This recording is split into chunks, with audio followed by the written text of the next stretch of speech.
आज भी इस संसार में ऐसे बहुत से लोग हैं जो तत्व ज्ञान और व्यर्थ की बातों में जीवन व्यतीत कर रहे हैं।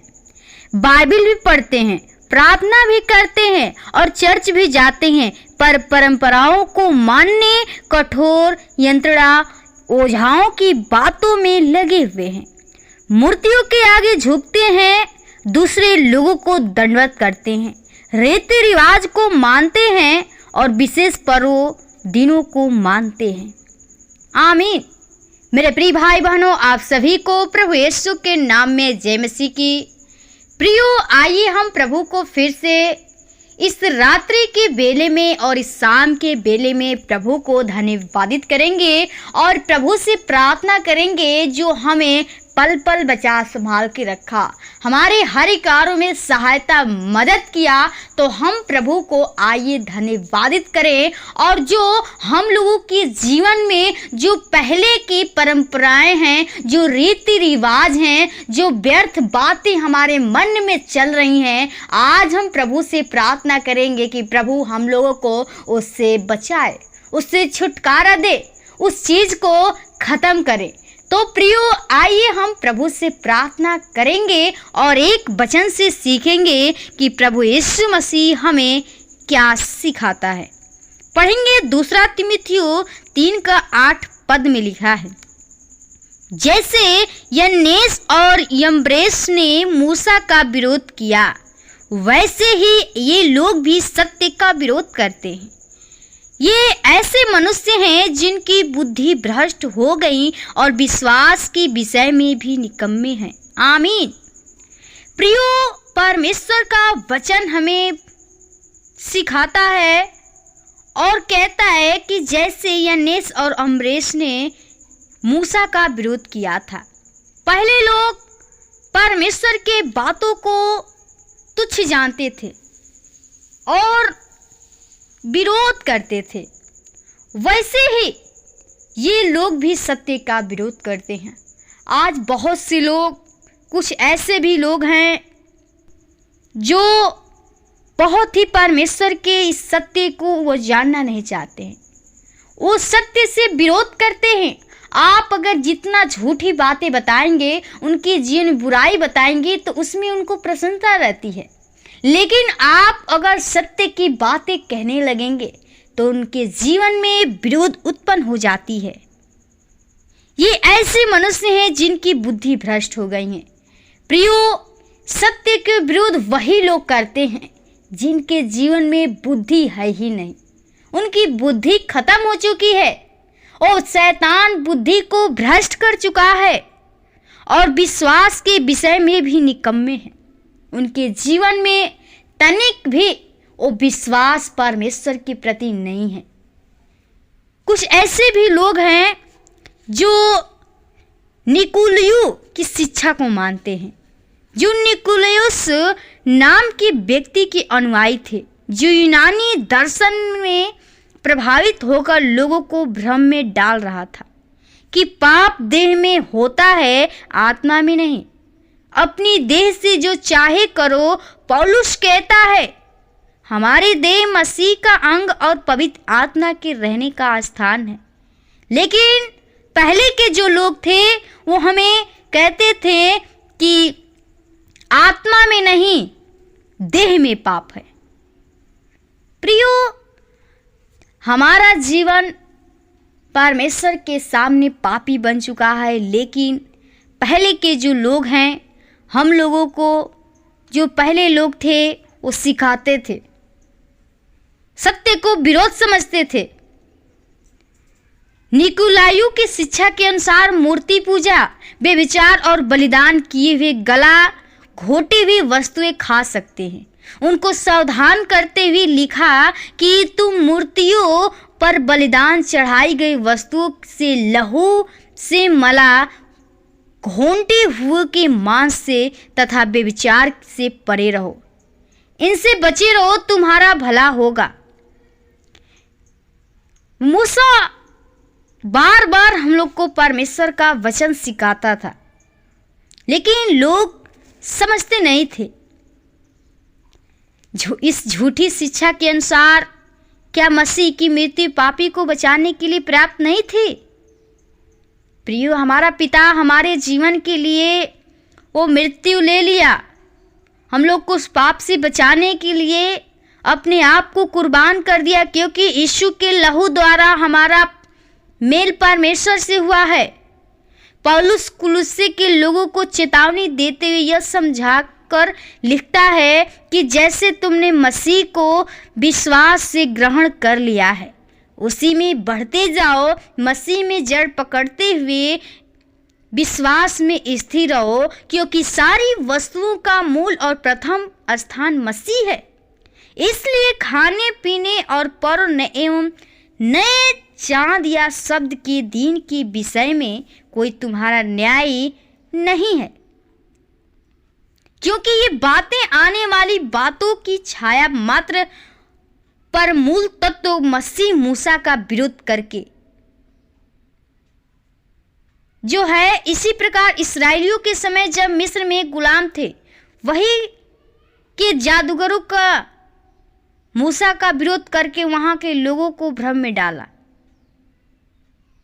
प्रियो, हमें परमेश्वर के वचन से यही सीखना है कि हम व्यर्थ बातों के विषय में न जाएं, सावधान रहें। हमें यीशु मसीह का वचन सिखाता है कि हम उससे सावधान रहें। परमेश्वर हम लोगों को सिखाता है कि सावधान रहो कि कोई तुम्हें उस तत्व ज्ञान और व्यर्थ की बातों के द्वारा भ्रम में न डाले, जो मनुष्य की परंपरा और जगत की प्रारंभिक शिक्षा के अनुसार तो है, पर मसीह के अनुसार नहीं। यदि तुम मसीह के साथ संसार की प्रारंभिक शिक्षाओं के लिए मर चुके हो, तो फिर क्यों उनके समान जो संसार में जीवन व्यतीत कर रहे हैं ऐसे विधियों में बंधे हो, जैसे इसे हाथ में न लो, इसे मत चखो, इसे मत छू। ये नियम मनुष्यों के आदेशों और शिक्षाओं के अनुसार है। ये उन सब वस्तुओं के संबंध में है जो प्रयोग में आते आते नष्ट हो जाती है। ये बातें हैं अर्थात धार्मिक आडंबर, आत्मत्याग और कठोर शारीरिक यंत्रणा, जिनमें निसंदेह ज्ञान का नाम तो है, परंतु इनसे शारीरिक वासनाओं को रोकने में कोई लाभ नहीं होता। जो पौलुस था, इम्फ्रास जो मसीह का सेवक था, उसने पौलुस के पास आकर कुलुस्से से फैली हुई झूठी शिक्षा के बारे में बताया।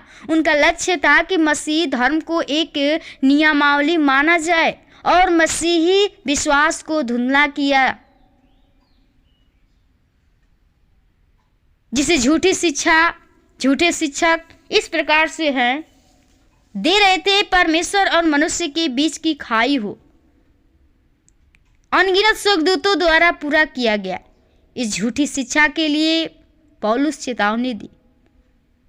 प्रियो, परमेश्वर का वचन हमें बार बार हमें सिखाता है कि हम व्यर्थ की बातों में न पड़े। हमें परमेश्वर की ओर ध्यान देना है।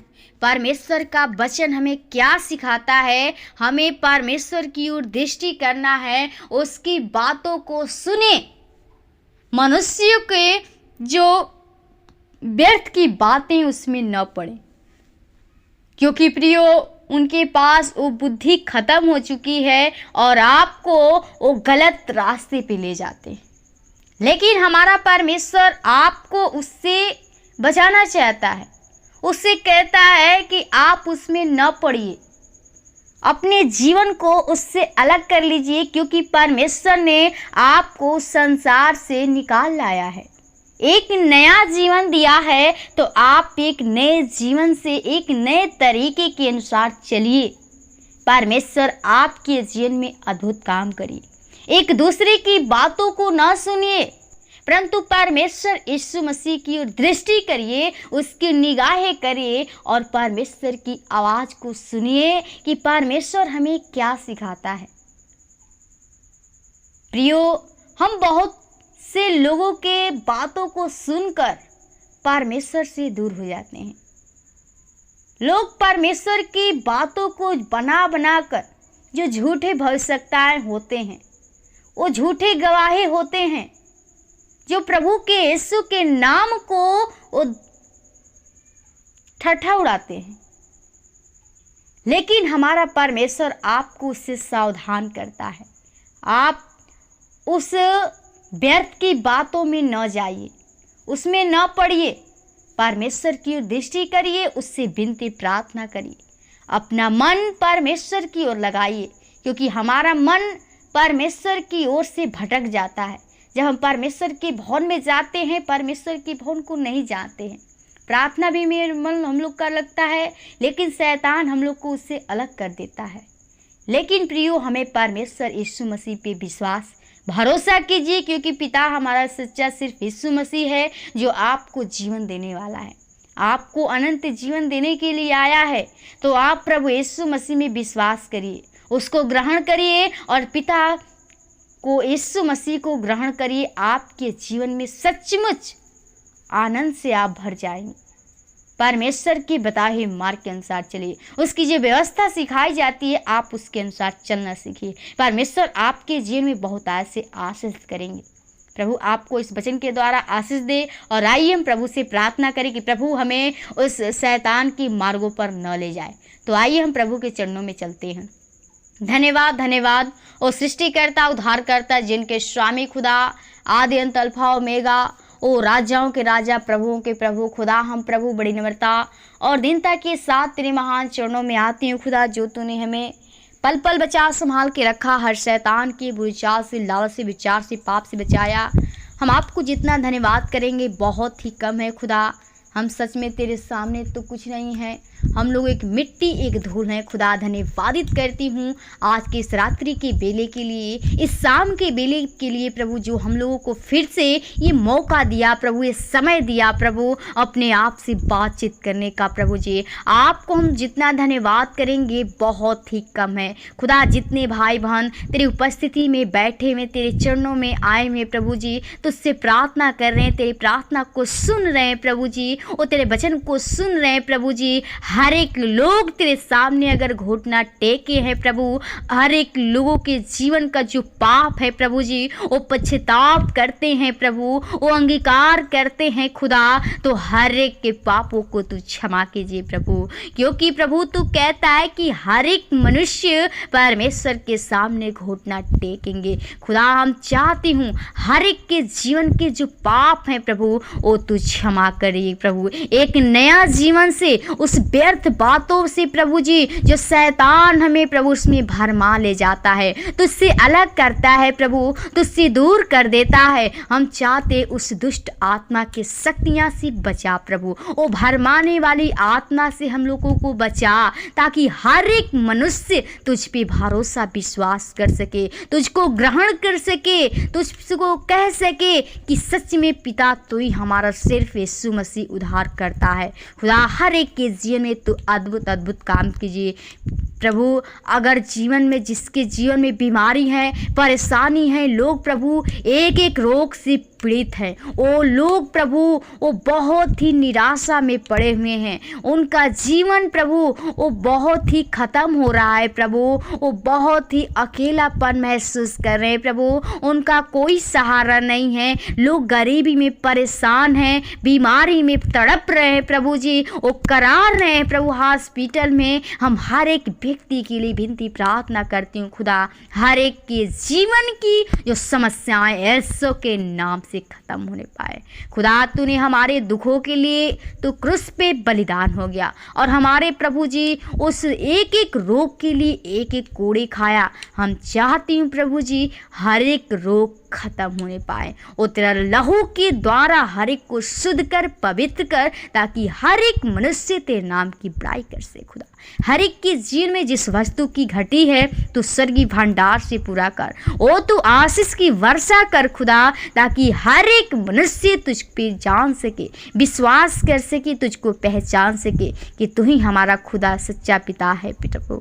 हर एक लोग के जीवन में तू अद्भुत काम कर खुदा। हर एक के जीवन को आपके लहू के बाड़े में छिपाते हैं, चाहते हैं रक्षा रखाल तेरे स्रोतों की नाई होने पाए। हर दुष्ट आत्मा के शक्तियां, शैतान के बंधन से, वो बुरी बातों से, बुरी लालच से प्रभु बचाना, ताकि शैतान अहेर न करने पाए। हर एक भाई बहनों को, आपके कलीसिया परिवार को, तेरे दास दासियों को वीडियो पास्टों को दोस्तों परिवार को आपके लहू की बाढ़ में छिपाते हैं। आज की इस रात्रि के बेला को आपके हाथों में चाहते हर एक को अच्छी नींद दीजिए ताकि सुबह उठकर फिर से हम लोग तो धन्यवाद विनती प्रार्थना करने पाए। खुदा जीवन को शरण पर आत्मा को लहू के बाढ़ में छिपाते हैं। धन्यवाद के साथ विनती प्रार्थना यीशु के नाम से मांगते हैं, आमीन आमीन।